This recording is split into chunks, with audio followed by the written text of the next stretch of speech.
Welcome to Voices of the Community podcast. My name is Mark, and co-hosting with me is Tal. That's me.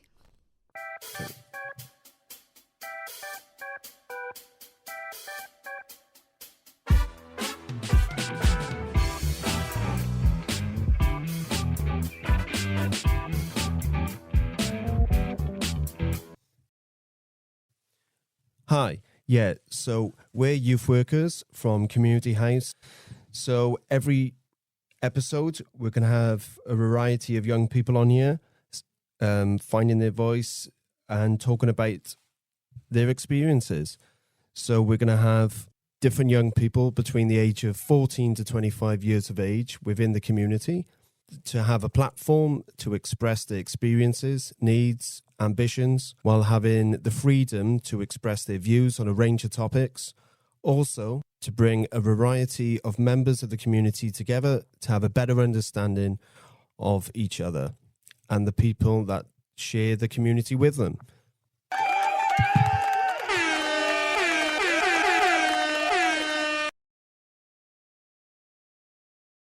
Hi. So today we got a new guest, a young person. Do you want to say your name? My name is Jade. And today we're gonna have some fun. Yeah.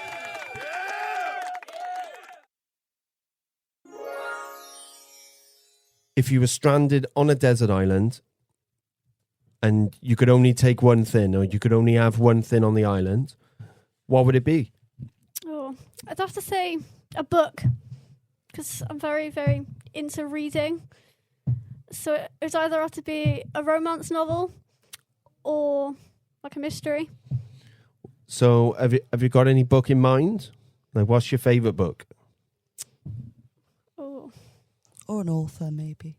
well, my favourite, the first author I ever read that got me into reading was David Williams. I thought his books were really fun. Yeah, I love David Williams. Yeah, the titles he comes up with as well for his books, sometimes they're very out there.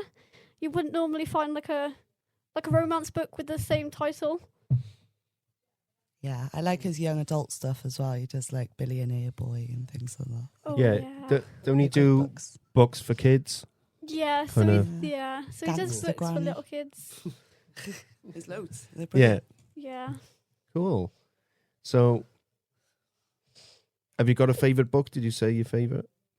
Oh, my favourite probably has to be Mr. Stink. Mr. Stink. That's a great one. So what's Mr. Stink about? So it's basically about a man that stinks, that a boy comes across and basically like befriends him, and his parents and the people around him don't particularly like the fact that he's being involved with this man who doesn't smell very great. But I think it's something for young people and for people growing up to basically help them understand that not everyone's going to be the same, and to be able to understand that not everyone has the same situations as everybody else, and it's a way to include everybody and to not discriminate just because they don't look the way that most people think that they should look. Yeah, his books have all got really great messages like that, haven't they? Each one's got like a moral philosophy to it. That makes Yeah. sense, yeah. Brilliant. So if anybody wants to, check out Mr. Stink. You can also watch it, so maybe Oh, there we'll you have go, to you do can that, watch it. Yeah. Yeah. What can you watch it on? Oh, I'm not 100% sure. I think there were a few out on BBC iPlayer, but I'm not sure if they're actually still on there. But as far as I'm aware, there's only 3 films. Yeah. Okay, cool. I'm sure there's clips on YouTube. Yeah, must Yeah. be. So, would you call yourself more of a hot or cold person, like climate-wise? Oh, I would have to say I'm more of a hot person. Like, not too hot, but warm enough so I'm not freezing. Because I hate the cold. And I more hate the cold because of my medical condition. Yeah. So I've got arthritis, which I've had since I was 9, and I've grown up with it for a long time, and the cold weather affects it more. so it makes it more difficult to move around and do the stuff that I would normally want to do. So I prefer the warm weather. Yeah, you're a summer girl. I can understand. Yeah. That. Makes sense. I prefer the summer too. I'd love to move to a hot country. What about you, Mark? Give me the cold any day. Yeah, give me the cold. Controversial opinion. Call me Mr. Freeze. Yeah, I do. I just prefer. I love it when it gets cold and you can get your coat back on, find a tenner in your pocket you've missed for a year, and I just I love it. I love that. I do like seasons though. I wouldn't want winter all year round, but yeah, I do like. I'm just waiting for it to snow now. Definitely. Build a big snowman. Oh. You've been desperate for snow, haven't Oh, I you? can't wait for snow. I do think we need a little bit of snow because we get way too much rain in Newport. Yeah, we do. We're not blessed with the weather, are we? No.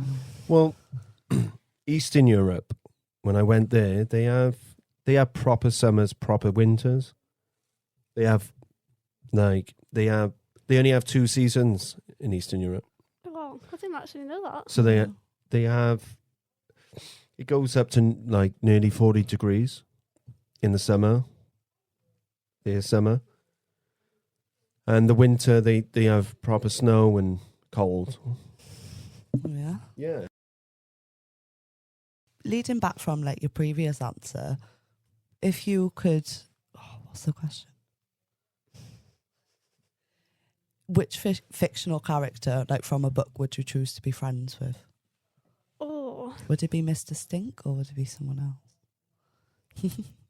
I don't know because there's a lot of fictional characters in different books that you can just like picturise yourselves as. Yeah. So Definitely. I've obviously David Walliams is my favourite author, but my favourite like all-time book is definitely a romance book. I'm very much a romance girly. So I don't know. It's very hard. It's a good question. Isn't it? Very good question. But if I had to like go back to my younger days and choose who my fictional character would be, it would definitely have to be Mr. Stink. Yeah. Only because of the way he's portrayed. Like in the book, he's portrayed as someone who has a very high opinion and very vocal with his opinions, and not everybody appreciates that and likes it. And there's a lot of people out there, young people who are still learning to find their voice, finds it difficult to express themselves. So I think finding something, whether it's a book or music or like a favourite fictional character or favourite genre of music, helps people to express themselves in ways that they probably wouldn't normally realise that they could do. Yeah, definitely. So you think like Mr. Sting could be a good role model as well? Taken from that because he's expressive and vocal with his opinions. Yeah. Yeah, interesting.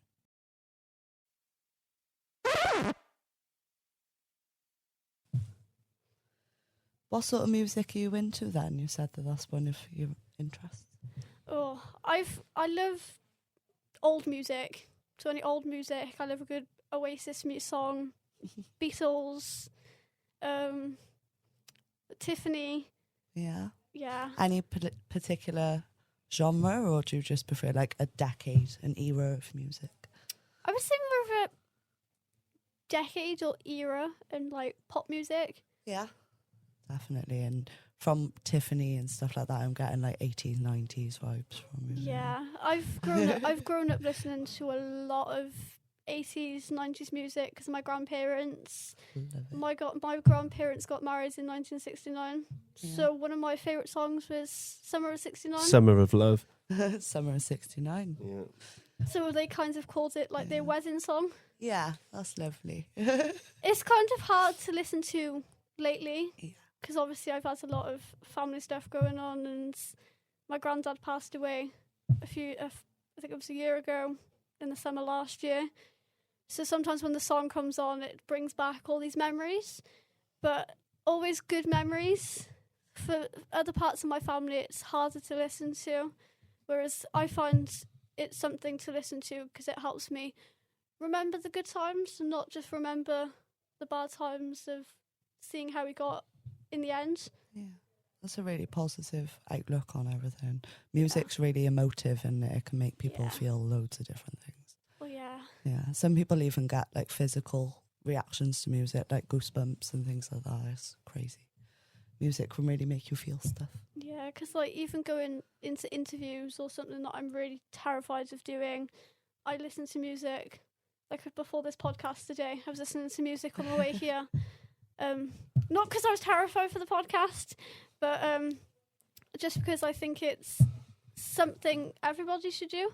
Music's one of those things where you can be any age, whether or not you listen to old music, nowadays music. You find new singers or bands that you like listening to.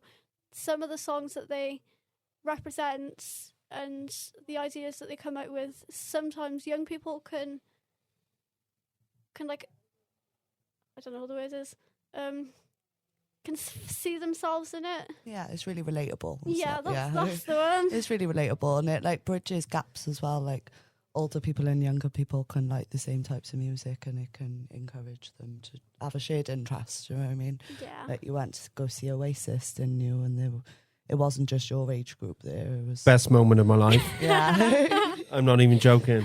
And I'm sure like you built friendships with people in that moment, and Yeah. yeah, it's mad how it encourages you. I messaged someone now called, what's his name? Oasis. I call him Oasis Dave. Oh, yeah, Oasis Dave. Yeah. Then we literally got on the coach and talked about Oasis the whole way on the way to Wembley. Because he just loves them like me. And it was just great. It was great to have someone to talk to about it. Yeah. And we literally talked about Oasis all the way there, and then we talked about Oasis all the way back. Yeah, you enjoyed it. And Enjoyed your gig. yeah, I loved it. I noticed you said, well, if you had to pick one person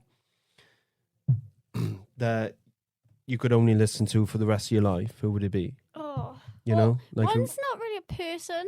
It's Okay. more of a girl band. that's fine. They're no longer a girl band, which I'm really sad Persons about. then. Well, the first one would be Little Mix, because I love their music, and their music is so relatable, especially like from their album before they split up. And obviously they've all gone on to do their own albums, and some of them have gone on to have their own kids, and they still keep in contact with each other. Yeah, they're a very supportive group, aren't they? Yeah, which I really love, because I think you always need supportive people around you to like either be successful or know where you want to go in life. Definitely, and the music's really empowering as well. Yeah. I can imagine listening to that before a job interview would be. It'd hype me up. Yeah. Build my confidence a bit. Did you mention another person? Not yet. Because you said two. Oh yeah. And then I think the other one might have to be Bon Jovi. Ooh.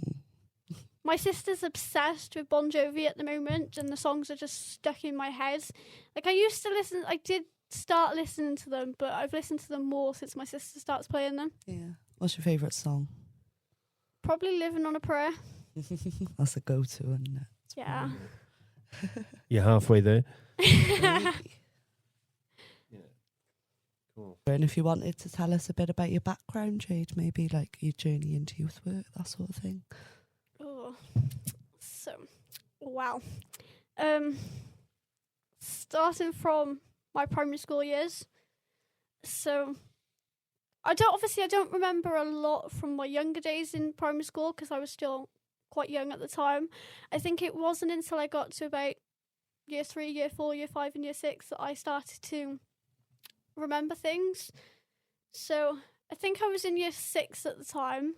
I got diagnosed with arthritis, and that was a very difficult journey, because I was in hospital all the time. I had doctor's appointments all the time, so I missed a lot of school, and it was always put down to my parents to make sure I went to school, but sometimes when you have appointments, you can't help missing school.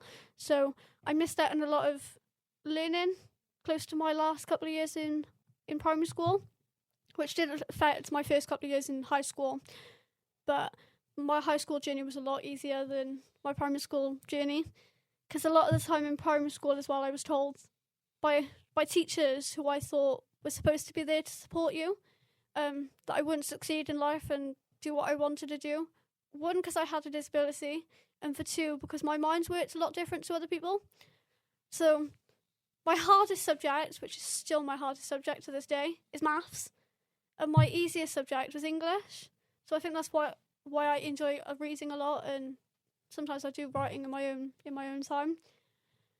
And that had a lot of an effect on me when I was in primary school, and then leading up into high school, because I always thought that nobody believed in me except for my family and for my close friends, and it pushed my confidence down a lot.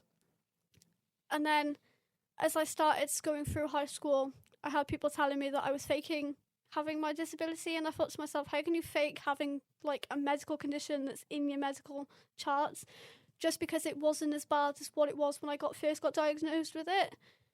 So I'll have arthritis for the rest of my life, but it's one of those ones where it could either get worse as I get older, or it could get better. It just depends on how I work on myself and what I do to support myself and make sure that I'm doing enough exercise or sitting down enough rather than standing for too long, because that's definitely one thing that I can't do. I can't sit still. And then the realisation afterwards when I get home is just it's not a good feeling. But then as I started getting further into high school, I had more and more teachers believing in me. And so I started getting involved in like the school council and the eco committee, and we went to Asda and Pill and raised money for school water bottles. So we basically went as a group and got to wear these fancy t-shirts with our names on the back of it, which I've still got mine at home in my little memory box for the rest of my stuff. And I really enjoyed it, because it was nice to see people like who are like way older than us feeling appreciated, because I know a lot of older people struggle, especially when they're shopping, to even pack their stuff or take their stuff to their cars. So we would help take things where we needed to, and then we would raise a lot of money for it, and then we put it forward to a good use in high school for like raising water bottles for families who struggled to afford certain things. And I also got involved in like school productions, so I was in the school choir, and we got to sing in St David's Hall. And I think we sang at a Christmas concert in town once on a big stage, and it was terrifying. But being amongst people who enjoyed the same thing I did made it a lot easier. And I did 2 school productions. I did Grease when I first started high school, and I didn't really have a main role in Grease, but I think just being part of a cast who basically worked together, no matter what role you had in it, made it that much enjoyable. Yeah. And then my last year of high school, so when I was in year 11, I did Joseph and the Amazing Technicolor Dreamcoat, and I was a camel. I bet that was fun though. It was brilliant. It was brilliant. Like one of our rehearsals, I fell over backstage in this camel outfit, and it was like massive. Did you have the hump? And the teachers were shouting from the front of the stage, "Where's Jade? Where's the camel?" And as I got to the stage, my head fell off. The head piece fell off, and I went, "Oh, I just had some technical difficulties backstage," because there was no one else backstage at the time, so I couldn't get up off the floor, and it took long. It was so funny. And then actually being able to wear that outfit for like the whole for like the 3 days we did the production as well was brilliant. And it's one of my friend's favourite memories. One of my friends has a photo of this camel outfit on her wall in her bedroom on a canvas that's massive. So whenever she takes a photo and sends it to me, the first thing I see is my face in this camel outfit. And sometimes it concerns me a little bit how many people still remember this camel outfit. And the second funny thing in this camel outfit was also during a fire drill. A fire drill, I only had the top half of the camel on, and then had to go outside in this camel outfit. Well, during a fire drill. During a fire drill. So all these years, year 7s, 8s, 9s, and years above me was just staring at me and laughing. I just thought it was so funny. Yeah. I'm picturing it. I'm picturing it. I loved it. And my first thought was always to do performing. So because as soon as I got into high school and I started being more involved in the choir and doing productions as well, I really enjoyed being on stage because I've got a very loud voice as well, so I'm very expressive in my opinions. And Did stuff. not notice. But I've met a lot of people who are still in high school who remember me from the productions that I've done in school, and they always talk about how I've inspired them to go on and do productions themselves.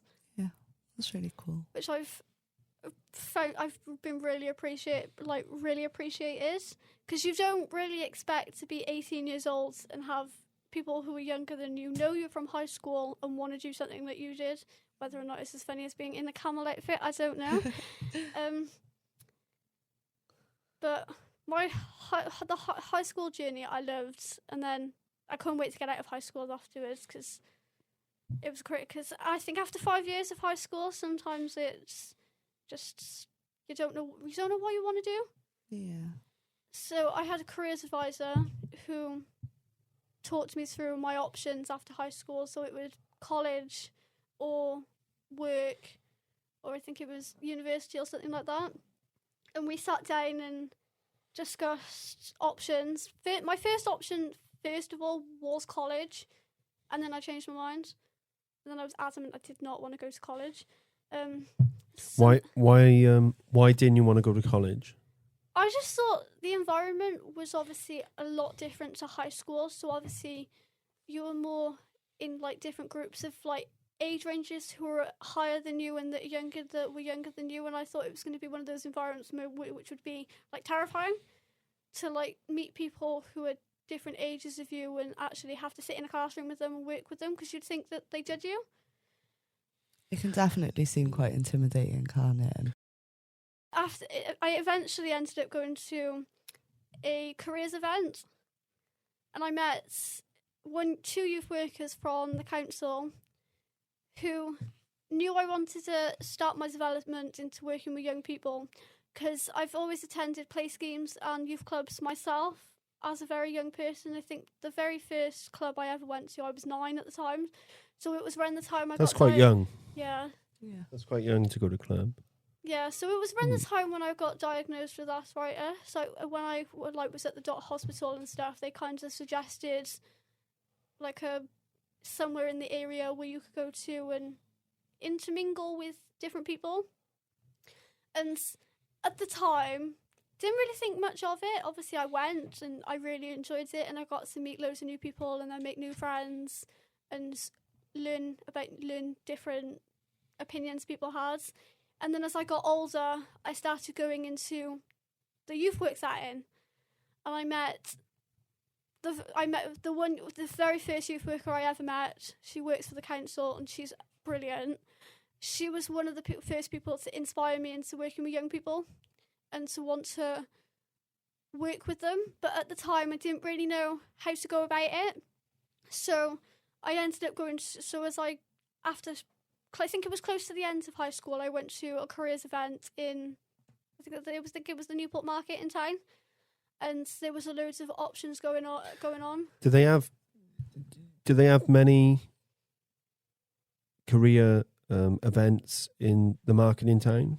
Is that something they do? I think they do it all across Newport. So they normally do one in the riverfront. There's usually, I don't know if they're still doing it in the market anymore, only because obviously a lot of the stuff in the market is quite closed off. Yeah, they might do it upstairs. Yeah, that's where I went. Yeah. And I came across two workers who work for the Youth and Play Service, and they suggested going to the Newport Youth Academy over England. And first, obviously, I already knew the staff because I met them as youth workers along my youth work journey. But I didn't really think that they were going to go on and like teach young people to become whatever it was they wanted to do.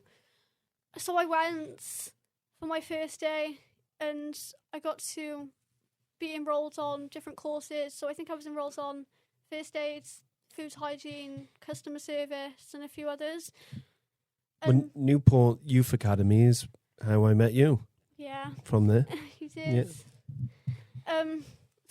And then my journey from the Newport Youth Academy, I was only there for a year because obviously you tend to have a contract with them, and usually, if you come to the end of your contract, they basically they will help you onto your next journey, but it's like your next journey that's not including them. So while I was with them, I did a loads of courses, like different first aid courses, customer service courses, like any course or different courses that you would normally have in like a regular job, which obviously built up my knowledge on different aspects of work. And then I did my level 2 stepping stones into youth work while I was there, and my placement ended up being here at Community House, which I was here for a while, and I think it was even difficult for them to get rid of me in the end because I was here all the time doing everything.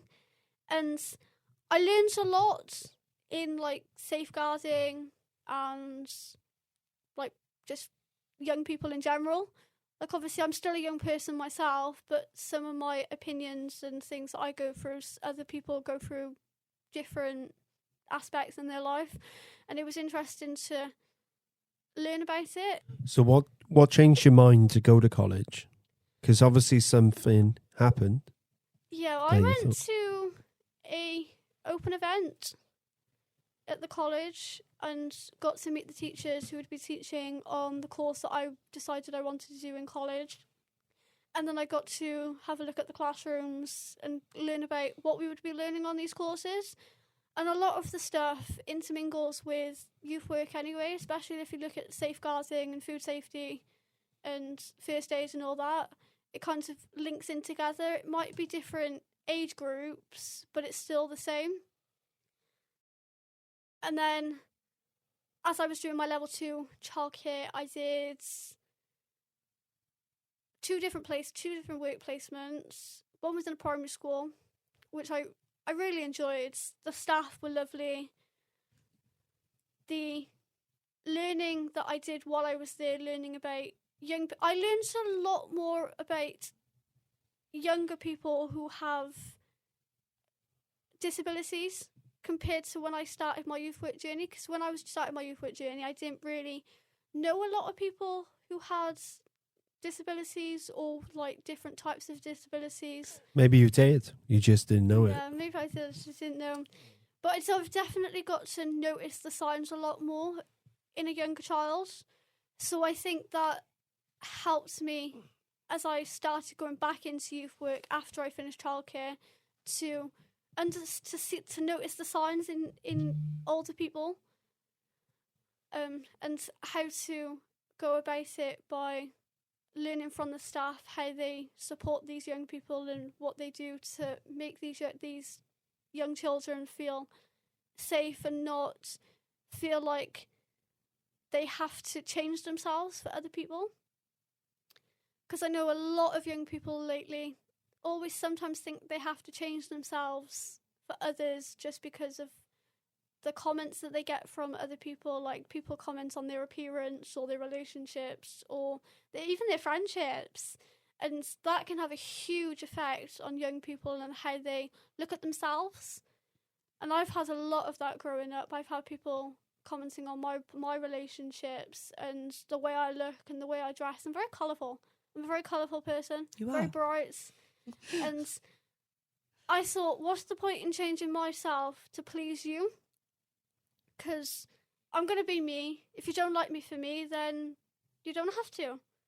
Like, you're going to have a difference of opinion, but doesn't mean that you have to try and pull someone else down just to feel better about yourself.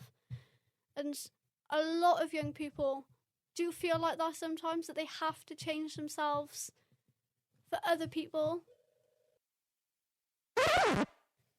So, when did you start working with young people, Jade? Like, how did you know you wanted to do that?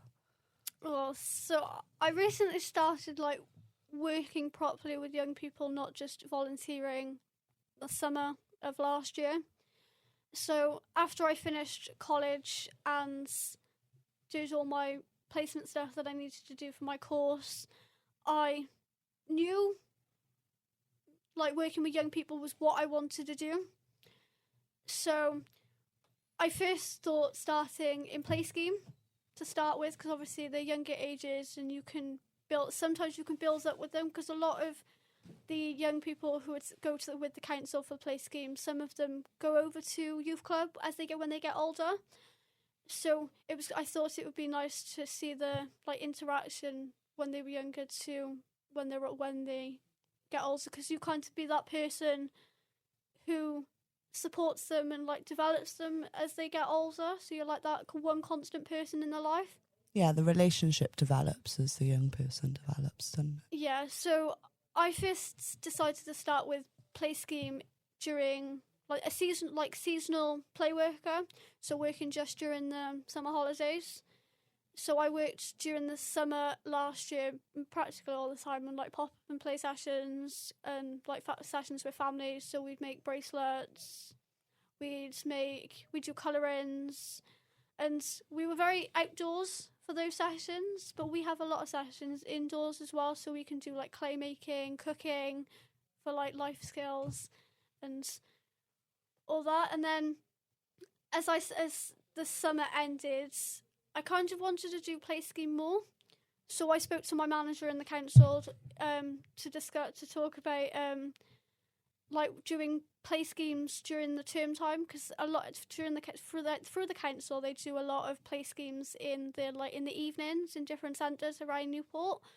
So I got put in a play scheme in Ringland on a Tuesday evening, only for 2 hours, but I thought something's better than nothing, even if I'm not doing anything else alongside it at the moment, because I know this is the journey that I want to be on and this is what I want to do. So I stuck with it, and then the council came out with a new job. I can't remember when it was, but I thought I'd apply for it. It was a full-time job to start with when I first applied for it, but when I had the job interview, first of all I was terrified because it was something new, and I'm not actually used to going in for interviews for youth work yet. I've done play scheme interviews before and they've gone successful, but there were a lot of things I was missing. So as I went on with my journey, especially like when I did my childcare and all that, I built the skills that I needed for those jobs, which is why I went for them the second time. And then as soon as the youth work job came out, I thought, I've got to do this. I've got the experience, like, working with young people from Community House and from the council, and I've helped support on activities like the sport in the park, when I've helped run sessions like basketball sessions and football, and then I've also helped run my own session here, a cooking session where I've helped create a recipe and like the ingredients we'd need for it, and also taking into consideration like allergies and most things that people can't eat, and also like the different backgrounds and cultures that are here to incorporate into whatever it was we did. Because like from Community House, there's a lot of young people from different backgrounds, not just like the English background, and most of them speak different languages. So I got to learn I still probably not very fluent in them and still wonder what on earth they're talking about when they're speaking, but you get to see like different young people of different backgrounds and cultures, and the foods that they eat and the languages they speak, and how their lives are sometimes different to ours, especially with everything that's been going on with the Romanian culture all over social media and the stuff that's been going on in their countries, where they've had to leave their countries and come over to a completely new country, and they don't know us, we don't know them, we don't know their life story. And from having like community-based places, you learn more about that, and it's made me want to research more into it. And I've learned so much about different cultures just from being here, which is why I went for the job. And when I got told that I got accepted for a position, might not have been the position that I went for, but it was still like a stepping into the door, so where I could like build myself up as I go through that journey. That journey is still currently going. I don't know how that's going to be yet, but I think hopefully in the next couple of years I'll be a qualified youth worker working full time. But other than that, I don't know yet. Where do you see yourself in 10 years? I know it's quite a hard question to ask at the ripe old age of 18, but you might have a few ideas. Well, I think in the next 10 years, I want to be a full-time youth worker, working with young people. Obviously, not sure whether or not it'll be with the same service that I'm currently working for, or whether or not it'll be somewhere else, but I know working with young people is what I want to do for the rest of my life. It's just whether or not the journey stays the same or it builds as I get older, going somewhere different or something like that. I know it's what I want to do.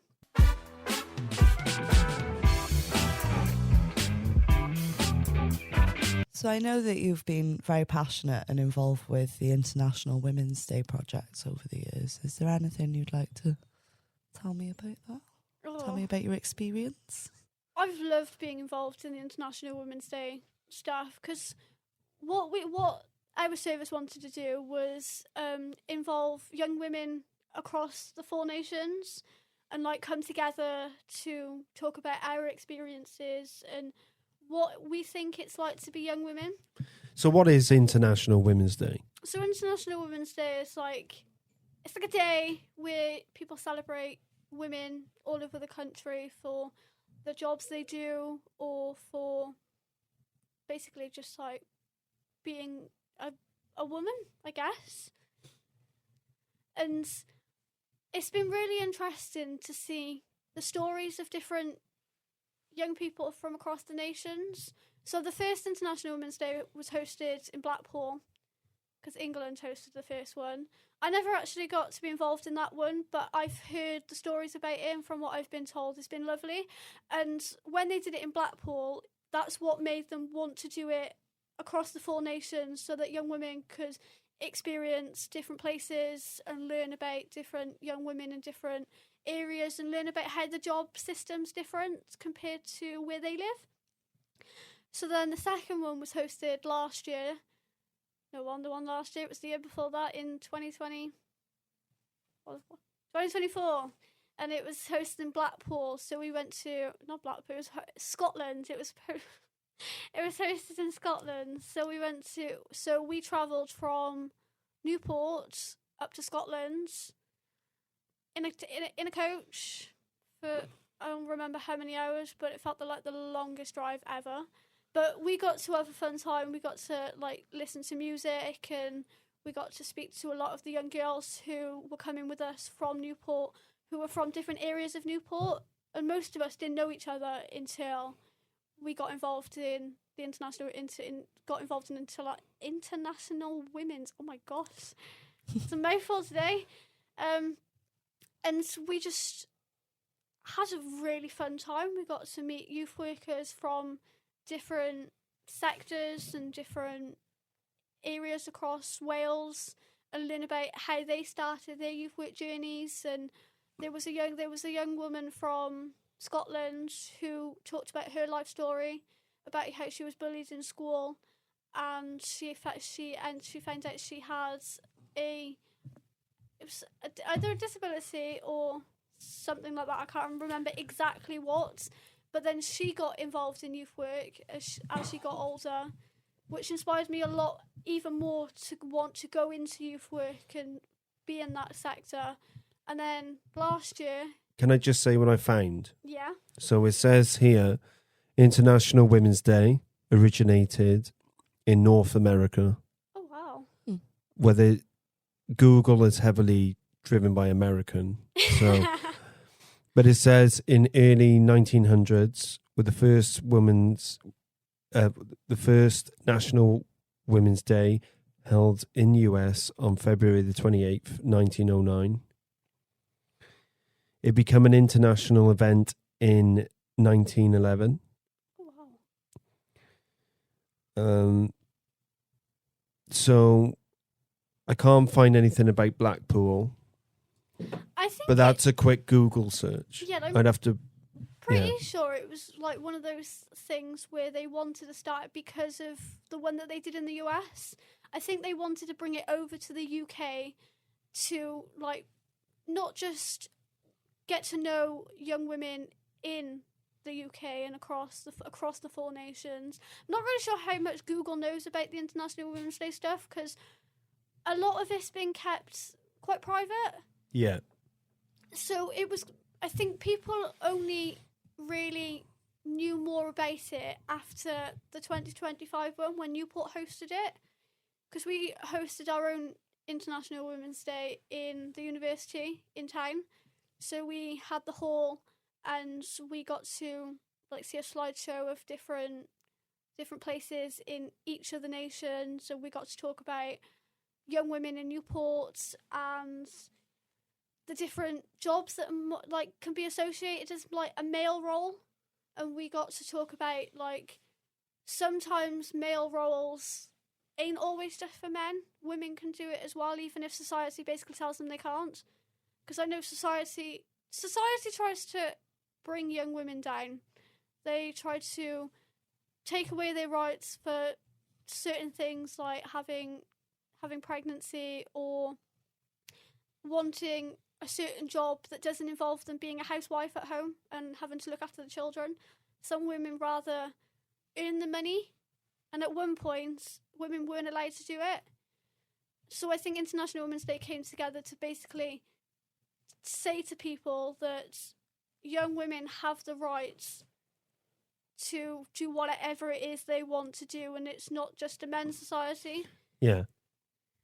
And I loved it because the activities we got to put together and the new friends that we made. I still speak to a lot of the girls from Scotland and Blackpool, and they're all lovely.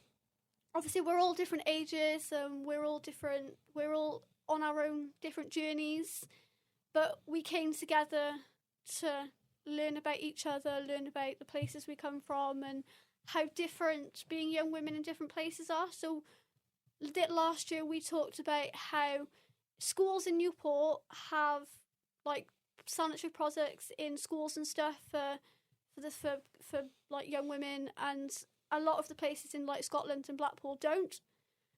So they kind of putting something together where they want to incorporate that into where they live. Okay. So obviously, it's kind of, so by the end of International Women's Day, we normally come up with an idea of where we all want to be in the next couple of years and how we want to evolve as young women. Yeah. So we thought it would be a good idea to make a list of the things that we obviously want to change about where we come from, but also what we think should be included to be able to include more young women. Because there's a lot of young women out there who want the same job as a male person, but they don't always get paid the same amount of money for doing the exact same job that person's doing, just because society thinks that women can't do it. Just because we're supposed to be the like emotional people, so we're not supposed to be able to. It's like we're not allowed to be able to incorporate our ideas and show how strong-willed we can be. Which is why I'm so passionate about wanting my own journey through my life. Obviously, I've been told by people that I have to be on a certain journey, but it's not up to you to decide what it is I want to do. I'm a young person who's very passionate about her opinion and all that, and very strong-willed in knowing who I am and what I want out of this world. Some of it might not come true because the life journey changes as you get older and things change, but having a mindset of knowing what you want to do makes it more enjoyable. And the idea of having an International Women's Day, even having an International Men's Day, helps everybody understand that both genders are different. They have different opinions, they have different values, they have different backgrounds, or they come from different parts of life, but we're all human beings at the end of the day. We all have our own emotions, opinions, values that should be respected and valued, and society these days don't respect it in a way they should, really. So in what way? What way don't society... Do you feel your opinions or the way you think is valued? Depends really who you're talking to. Like if you're on social media and you come across the news, you tend to find a lot of more male figures online talking about things. But where's the women? Where's the people where's the young women who have a voice, who should be able to have it heard?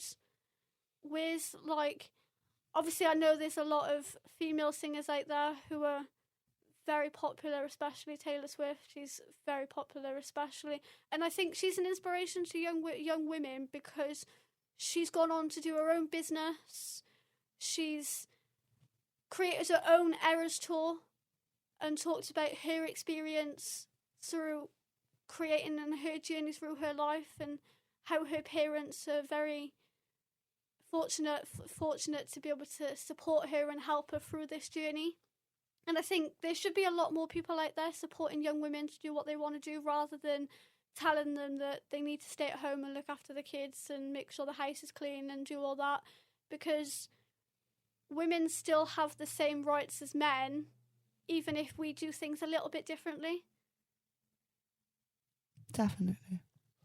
Taylor Swift is one that we didn't think of as a role model when we were considering it the other day. It's an interesting one. It sounds like you're really passionate about wanting to stand up for women's rights and things like that, and your own opinions. It's really interesting. Yeah, because I have found, especially even across my youth work journey, there's still a lot of young women out there who still struggle to find their voice, and there's not a lot of people who help them express that. You do it a lot here at Community House with all the events that you put on, and when you do the cooking sessions and stuff, you're always making sure that everybody is included, no matter what, who they are, what gender they are, what race, what disability, what backgrounds. They all have an option to put towards their opinion so that they have their voice. And I think it's really good, especially with this podcast. It's called, obviously, Voices of the Community. So it's giving young people an option to actually express their opinions and be able to talk about their own life stories without having to be held back for it. Yeah, and I hope you feel like you've had that opportunity today and that your voice feels heard. Yeah, it's mad. It is strange though, because throughout my life I've been the sort of person to be really quiet. When I first started out, because obviously I was still finding my voice and still finding my foot in, but then being involved in all these projects and being at Community House and working with the council and learning everything that I've learned has helped me not only open my own voice and my own opinions, but it's also helped me understand how valued everyone else's opinions and values should be as well. Sometimes I still find it difficult to speak up for certain things, especially if you're put in a situation. Have you got an example? Well, my one example would probably be from here, when I've had a few situations where some of the boys have been a bit. I wouldn't really obviously, I would say, what's the words I would say?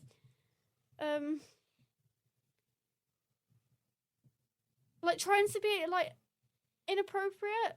Okay. Obviously I know to them it's not inappropriate. Inappropriate in what way? like with the comments and some of the actions that they're doing with the physical appearance. Obviously, some of them might not understand that it's wrong, but being here, you help them understand what they're doing is wrong, and help them making sure like either they don't do it again or they know how to say it in a way that's not going to be taken the wrong way. Okay. So obviously when it happened, I kind of stood there in the corner and kind of figured out what on earth is going on, and Tal looks over at me and she's just like, "Are you okay?" And I was like, "Not really." So obviously I explained what happened, and you spoke to me and helped me find a way to be able to explain it the next time if it happens again. And then obviously Elise spoke to them and helped them understand why it was wrong and stuff, and then they apologised. Yeah. The first step to challenging anything like that is stating that it is not okay in the moment. And if you're not aware, then it's always good to have someone to ask you, innit? Because it gives you the opportunity to speak out, definitely. Yeah. It's just about being assertive and keeping your boundaries clear so that the young people can respond to that, I guess. Yeah. Mm. So we've spoken a lot about your past today, Jade. I don't really like the idea of New Year's resolutions because I think there's too much pressure. But is there anything you'd like to do this year that maybe you haven't tried? Or? Well, going into this year, I never really had a resolution. I thought I was kind of just go with the flow and see what happens. But I think by the end of this year, I would at least want to be somewhat further up in the ladder in youth work and know more about it than what I do now. Yeah. So career development and education. Yeah. That's your goal for this year. I like that. Yeah. It's great. Cool. Well, thank you, Jade, for today. We've learned a lot about you. It's really interesting to hear about your experiences and